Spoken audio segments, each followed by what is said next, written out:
अस्सलामु अलैकुम वरहमतुल्लाहि वबरकातुह।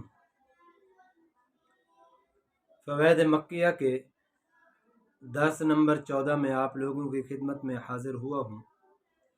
उम्मीद करता हूँ तमाम देखने और सुनने वाले खैर व आफ़ियत के साथ होंगे।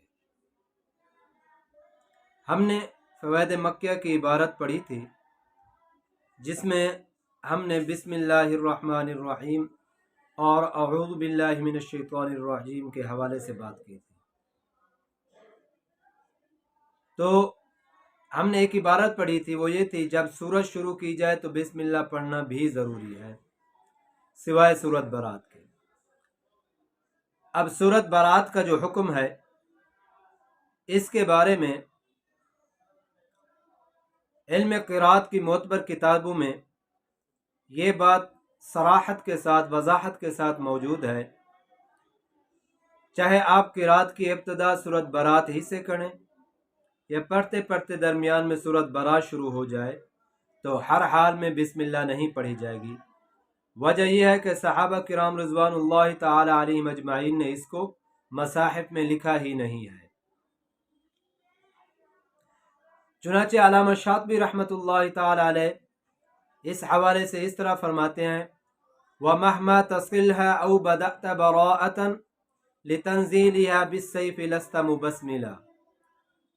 जब मिलाए तो सूरत तौबा को किसी सूरत से या इब्तिदा करे सूरत बारात से तो बिस्मिल्लाह न पढ़, क्योंकि ये सूरत सैफ यानी क़िताल के हुक्म के साथ नाजिल हुई है।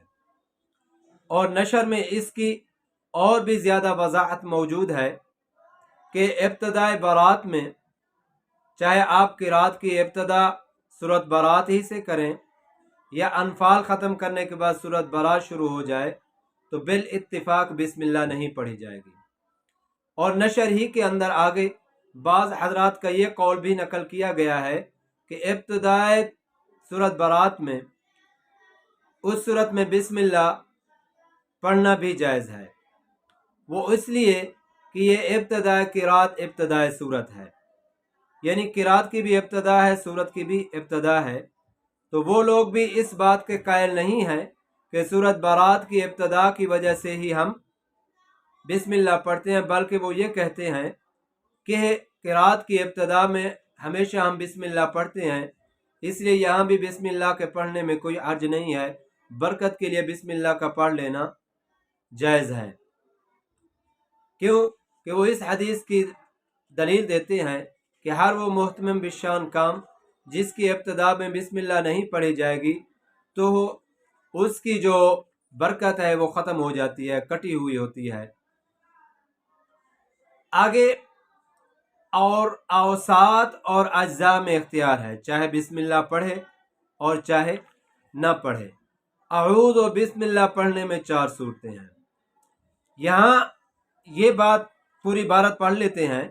फ़स्ल कुल, वस्ल कुल, फ़स्ल अव्वल, वस्ल सानी, वस्ल अव्वल, फ़स्ल सानी।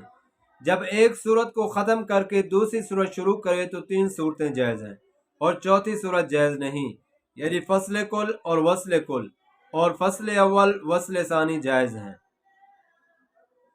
और वस्ल अव्वल फ़स्ल सानी जायज़ नहीं है। तो यहाँ असल में जो चीज़ मुसन्निफ़ रहमहुल्लाह ने बयान की है वो 3 चीज़ें जो हम जमालुल कुरान के असबाक के तीसरे लम्हा में पढ़ चुके हैं। अगर किसी को वज़ाहत की ज़रूरत हो तो वहाँ मैंने वज़ाहत के साथ उधर बयान कर दिया था, आप लोग उसको सुन सकते हैं। मैं यहाँ सिर्फ उन सूरतों की दोहराई करा देता हूँ जो सूरतें बनती हैं। इब्तिदाए क़िराअत इब्तिदाए सूरत, इब्तिदाए सूरत दरमियान क़िराअत और इब्तिदाए क़िराअत दरमियान सूरत। यानी इब्तिदाए क़िराअत इब्तिदाए सूरत, क़िराअत की इब्तिदा ऐसी जगह से हम करें जहाँ कोई सूरत शुरू हो रही हो। इब्तिदाए सूरत दरमियान क़िराअत, यानी हमने क़िराअत तो किसी ऐसी जगह से शुरू की जहाँ सूरत शुरू नहीं हो रही थी, लेकिन पढ़ते पढ़ते दरमियान में कोई सूरत आ गई।